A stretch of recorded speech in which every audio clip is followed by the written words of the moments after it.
अॼु असांजा महिमान आहिनि सैयद अली अहमद शाह। इन्हनि जो जनमु नौशरो फिरोज़ में ई 1 जनवरी 1962 में सैयद खुश मोहम्मद शाह जे घर में थियो आहे ऐं प्राइमरी खां मैट्रिक ताईं इन्हनि जी तालीम मदरसा and high school Naushahro Firoz में ई थी आहे, जेको ही हितां जो हिकु नामियारो इदारो आहे। इन्हनि इंटर जी तालीम छाकाणि त हिते उन्हनि ॾींहंनि में कॉलेज न हुयो, मेहरान डिग्री कॉलेज मोरो मां इन्हनि इंटर जी तालीम हासिलु कई आहे, जॾहिं त ग्रेजुएशन ऐं मास्टर्स जेका आहे इन्हनि सिंध यूनिवर्सिटी मां कई आहे। शुरू में उस्ताद तौर मुक़ररु थिया आहिनि तालीम खाते में ऐं 14 सालनि ताईं एज़ अ ड्राइंग टीचर इन्हनि कमु कयो आहे। उनखां पोइ 1992 में कमीशन जो इम्तिहान पास कयो आहे। इन खां अॻु जेको आहे सोशलॉजी में ऐं ॿिनि शोबनि में मास्टर्स जी जॾहिं हिननि तालीम हासिलु पे कई आहे त सॼी सिंध में फर्स्ट पोज़ीशन हासिलु कई आहे ऐं 1992 में कमीशन जो इम्तिहान पास करण खां पोइ as a social welfare officer तौर इन्हनि नौकरी शुरू कई आहे ऐं उन सोशल वेलफेयर खाते में डिप्टी डायरेक्टर तौर बि कमु कयो आहे ऐं हाणे एडिशनल डायरेक्टर तौर कमु करे रहिया आहिनि।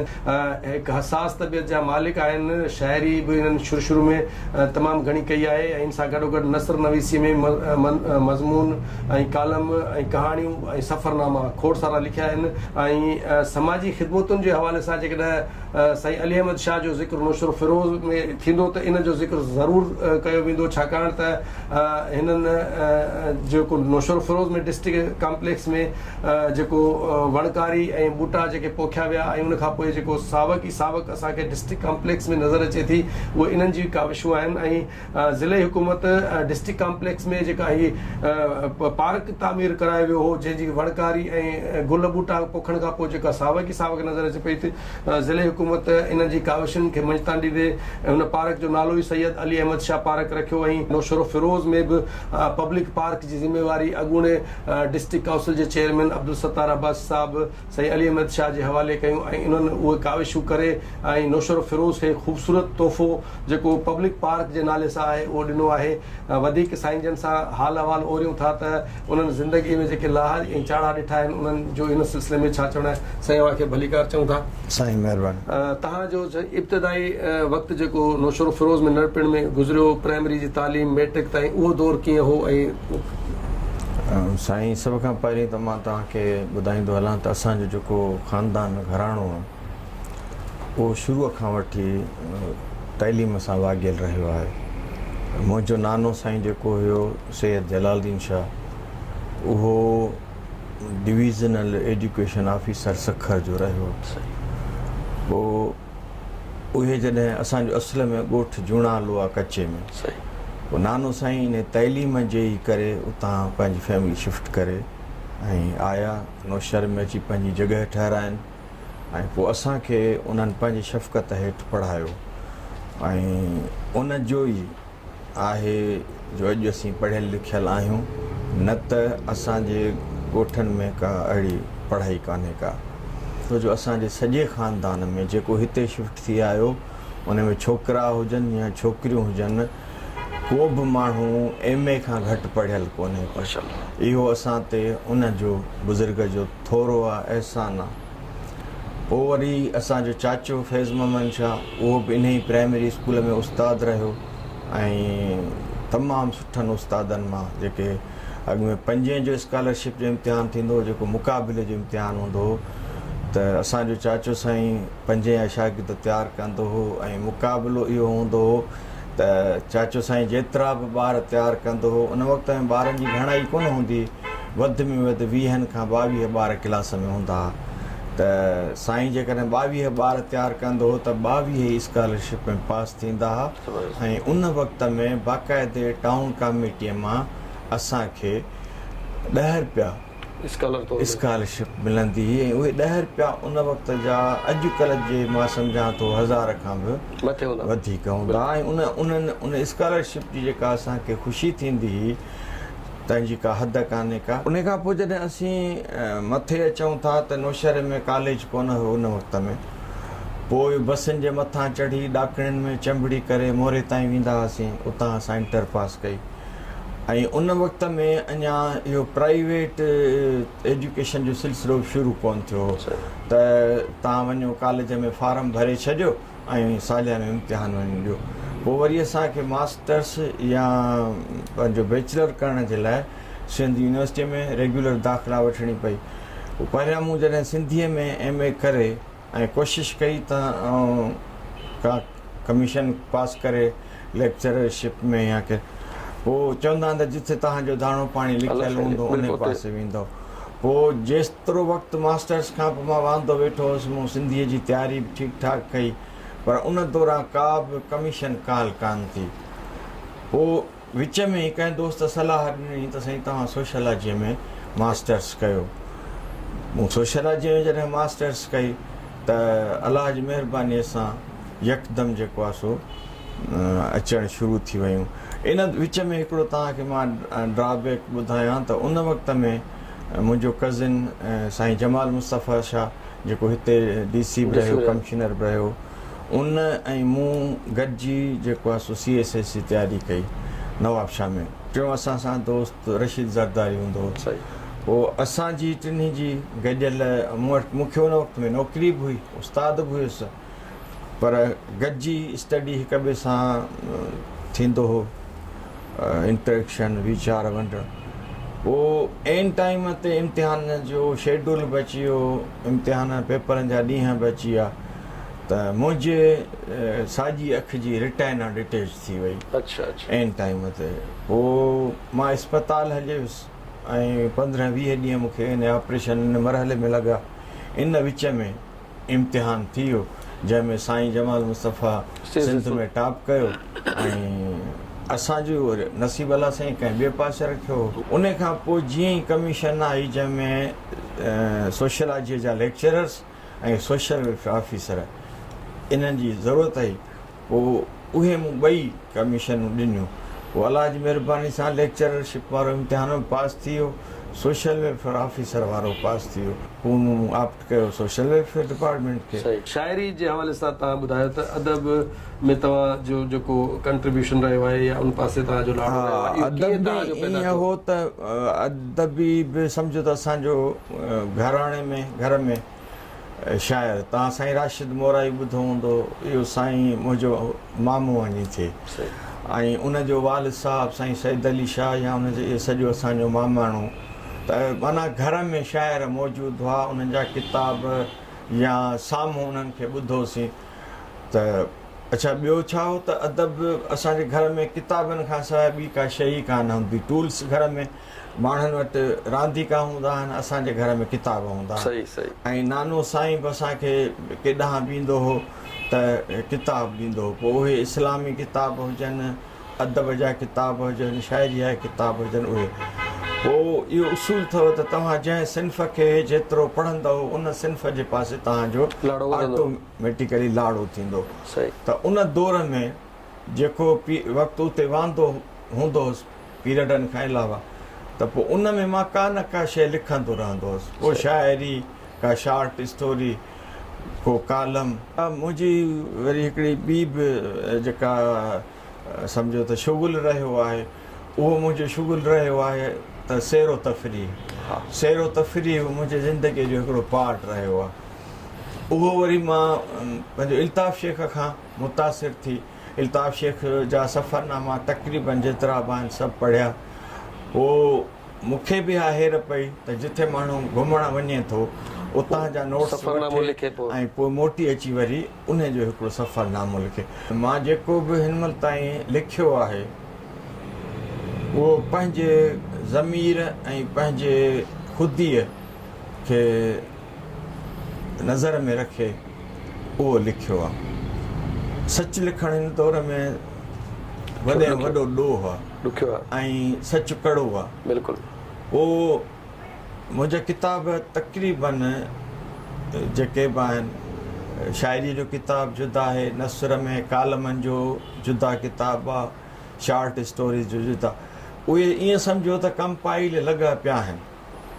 पर आउं कंहिं वक़्त जे इंतज़ार में आहियां त छाकाणि त सरकारी मुलाज़िम जूं कोई बंदिशूं थियनि थियूं, बिल्कुलु तव्हांखे उन्हनि बंदिशुनि जो एहतराम करणो पए थो। बिल्कुलु पोइ जॾहिं तव्हां रिटायर थियो था, लाइफ हिन सरकारी मां जान तव्हांजी छुटे थी, पोइ तव्हां आज़ादु आहियो।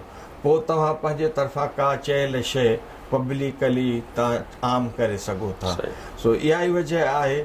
तो मवाद मूं वटि 8-10 किताबनि जो कंपाइल लॻो पियो आहे। समाजी ख़िदमतुनि जो तव्हांखे कीअं शौक़ु जाॻियो या जेको पब्लिक पार्क उन वक़्त में पहिरियों जेको असां वटि DCO आयो जमील सिद्दीकी साहिबु, उनखे ॼण त मूं वठी ॿाहिरि घुमायो। मूं चयोसीं हीअ हेॾी सारी बिल्डिंग ठही आहे, साम्हूं हिन जो लुक ॾिसो केॾो बुरो थो लॻे।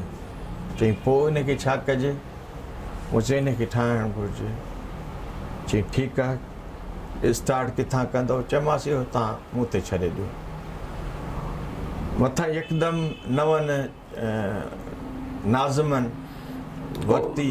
2001 जी ॻाल्हि आहे। उन खां पोइ पहिरियों असांजो मसरूर अहमद ख़ान जतोई जॾहिं थियो ज़िले नाज़िम थियो, त उन वक़्त में उन जमील सिद्दीकीअ चयो त शाह साहिबु मुंहिंजे हवाले कयो, छाकाणि त असांजी नई सेक्रेटेरिएट आहे, अहिड़ो माण्हू ॾियो जेको पुराणो हुजे, ॻाल्हियुनि खे सम्झंदो हुजे।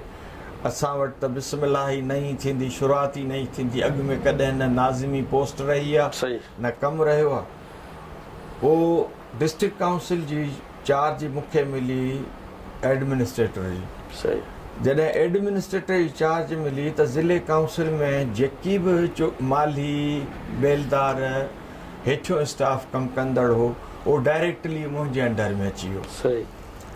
उनजी जॾहिं मूं मीटिंग कराई त ख़बर पई त उहे 50-60 माण्हू आहिनि ऐं उन्हनि 60 माण्हुनि जो कमु कोई कोन्हे को। पगार घर वेठे पुछो त को कहिड़े वॾेरे जो रोड साफ़ कंदो आहे, को कंहिंजो माल चारींदो आहे, को कंहिं वटि को कंहिं वटि। पोइ मूं सभिनी खे घुराए पाण वटि। मूं चयो पाण ॻाल्हि आहे त जेका ज़िंदगी तव्हांजी गुज़री उनखे छॾियूं था, हाणे कमु करिणो आहे। सही, जे पघार खणणी आहे त कमु करिणो आहे ऐं कमु सरकार जो करिणो आहे। चवनि साईं ठीकु आहे, जीअं चवंदो तीअं बदिलायो। पोइ मूं इन में अची महिनत कई, माना जीअं जिननि वांगुरु माण्हू लही पवंदो आहे, लही पियासीं। पोइ हिनखे सफ़ाइयूं कराए, हिन जी हिकिड़ी प्लेन ठाहे, हिन जा कचा रस्ता फ़िलहालु, छाकाणि त फ़िलहालु उन नओं सिस्टम हो त पैसा कोन हुआ, बजट कोन हुई। पोइ हिनखे सॼे खे मूं पंहिंजो हिकिड़ो लेआउट ॾेई उन में मूं छबर ॿूटा वण पोखाइणु शुरू कया।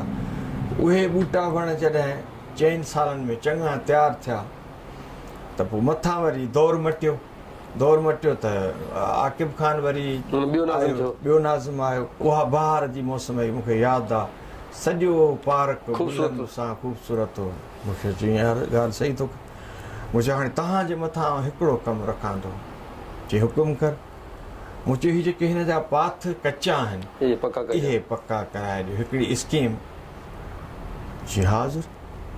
ओॾी महिल ई साईं इशफ़ाक़ शाह हूंदो हो हिन में वर्क्स में, उनखे ओॾी महिल ई घुराई। जी बाबा हीअ जेको ॿाहिरि पार्क शाह साहिबु तयारु करायो आहे, इन जा टोटली पाथ पका करे नालियूं जीअं साईं चवे थो ईअं नालियूं वालियूं कढाए, ऐं इहो असांजो कमु आहे। हेतिरो वर्क हिन हिकिड़े माण्हूअ कयो आहे, असांजो ऑफिशियली हुन चयो साईं थी वियो। पोइ तजवीज़ूं आयूं। आकिब ख़ान चुप कयो वेठो, सभिनी जूं रायूं ॿुधई। चई न बाबा, तोसां सभु ग़लति हो। पार्क ते नाला उहंदा रखसूं जंहिं पार्क ठाहिया आहे। माना इहा मञता है हिकिड़े क़िस्म जी। हाँ, ऐं उन अकेले शख़्स त जंहिं एॾी महिनत की, ऐं उस में, गर्मी में, सर्दी में, ऐं उहे असांजा नालाइक कम वारा जिन कॾहिं कख भञी बीणो न कयो, उन्हनि निभागनि खां कमु वठी हेॾो ख़ूबसूरत पार्क ठाहिणु हर कंहिंजे वस में ॻाल्हि कोन्हे। तंहिंजे करे मुंहिंजी राय इहा आहे त पार्क ते शाह साहिब जो नालो ई लिखिबो। जेकॾहिं कंहिंखे एतिराज़ु आहे त उहो हथु मथे करे दलील ॾिए त ताड़ियूं वॼी वयूं, चवनि बाबा को बि एतिराज़ कोन्हे, तव्हांजो जेको सो फ़ैसिलो हक़ जो आहे। ओॾी महिल उहा करारदाद पास थी त बाबा पार्क ते साईं अली अहमद शाह जो नालो हूंदो। अच्छा, इहा ई तव्हांजी जेका आहे काविश रही त जॾहिं डिस्ट्रिक्ट कॉम्प्लेक्स में तव्हां महिनत करे ऐं उनखे ख़ूबसूरत बणाए छॾियो, त हिकिड़ो चिल्ड्रन पार्क बि आहे जेको हींअर पब्लिक पार्क जे नाले सां ॾाढो माण्हू उते अची ऐं सावक ई सावक नज़र अचे थी। पीपल्स पार्टी जे हुकूमत में तव्हांखे वरी इहा ज़िम्मेवारी मिले थी। हा, उहो पार्क घणो वक़्तु अॻु ठहियो, ठहणु शुरू थियो, उन ते काफ़ी पैसा बि ख़र्च थिया, पर उहो पार्क वारो जेको लुक न पियो ॾेई सघे। उन वक़्तु मूंखे चङी तरह यादि आहे त डॉक्टर वसीम शमशाद DC हुयो ऐं उहो चाहे पियो त पार्क इन खां अॻु जो माण्हू भितियूं भञी ऐं कब्ज़ा कनि, या टाउन कमेटी इनखे ऑन करे या डिस्ट्रिक्ट काउंसिल ऑन करे। सही। पोइ मूंखे घुराई, मूंसां मीटिंग थी, मूं चयोसीं मां तव्हांखे इन ते वर्बली न लिखत में नोट ठाहे ॾियां थो, पोइ तव्हां उनखे ऑफिशियली रंग में तव्हां हलायो, इहे ज़बानी कम न थींदा आहिनि।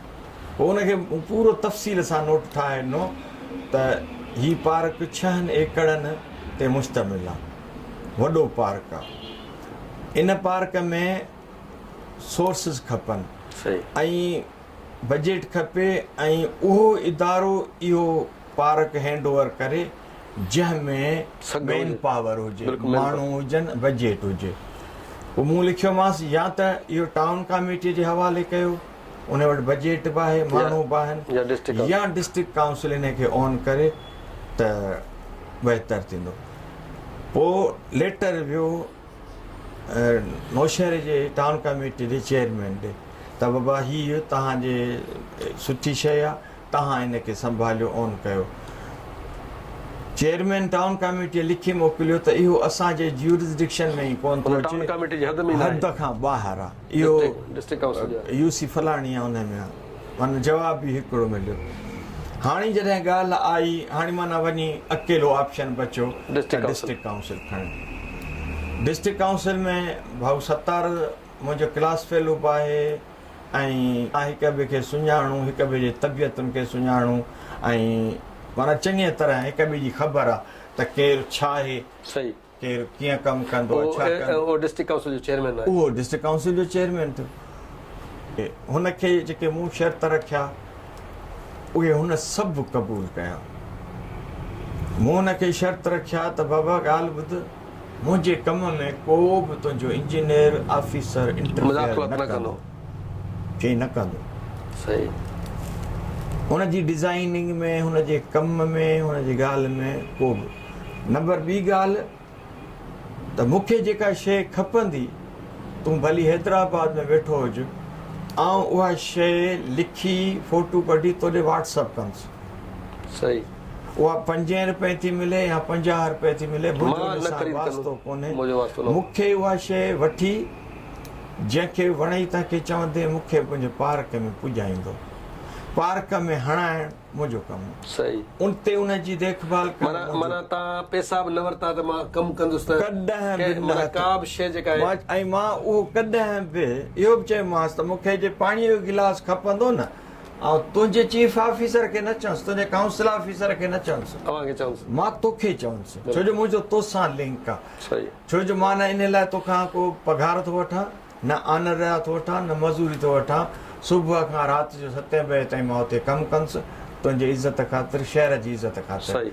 पर पंहिंजो मूंखे पलव बि साफ़ रखणो आहे। सुभाणे केरु मूं ॾे आङुर न खणे करप्शन फलाणे माण्हूअ कई, मां तोखे चवंदुसि मूंखे 10 बेंचूं खपनि, ही बेंचूं अथई, ही माण्हू अथई, वठी खणाए मूं ताईं पहुचाए। मतिलबु जेको तव्हां पब्लिक पार्क कंप्लीट करायो आहे ऐं हींअर तमामु घणो ख़ूबसूरत उहे मंज़र पेश करे रहियो आहे, इन में माना हर हिकु शइ जेका आहे डिस्ट्रिक्ट काउंसिल मां ख़रीद कई वई, उन्हनि पाण ख़रीद पर लॻाई तव्हां मूं ताईं पहुचाई ऐं पोइ तव्हां उहो कमु कयो आहे।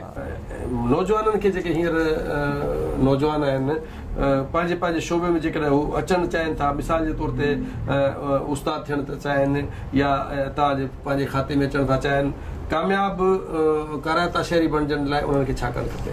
हिन वक़्तु जेके जंहिं बि फील्ड में जेको माण्हू आहे, कम जे लाइ तव्हां में सचाई खपे। बसि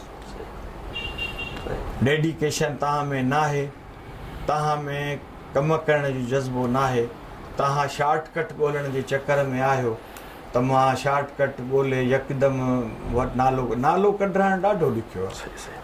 असां पंहिंजनि शागिर्दनि खे सॼी उमिरि पढ़ायो त इहा ई ॻाल्हि चवंदासीं, बाबा ज़िंदगीअ में तव्हां नाले जे ऐं फेम जे पोयां तव्हां न लॻो, तव्हां कम जे पोयां लॻो, नालो ऐं फेम तव्हांजे पोयां पाण ई ईंदो। नाज़रीन, तव्हां साईं अली अहमद शाह जूं ॻाल्हियूं ॿुधियूं। इन जो चवणु आहे त जीअं क़ाइद आज़म मोहम्मद अली फरमायो आहे त काम काम और काम, माना कमु एतिरो कयो त तव्हांजो कमु पाण उहा शाहिदी ॾिए त हिन जे पोयां कंहिंजो माना अमल दख़ल आहे। वधीक कंहिं ॿिए महिमान सां वरी तव्हां सां मिलंदासीं, तेसीं ताईं ॾींदा इजाज़त। अल्लाह वाही।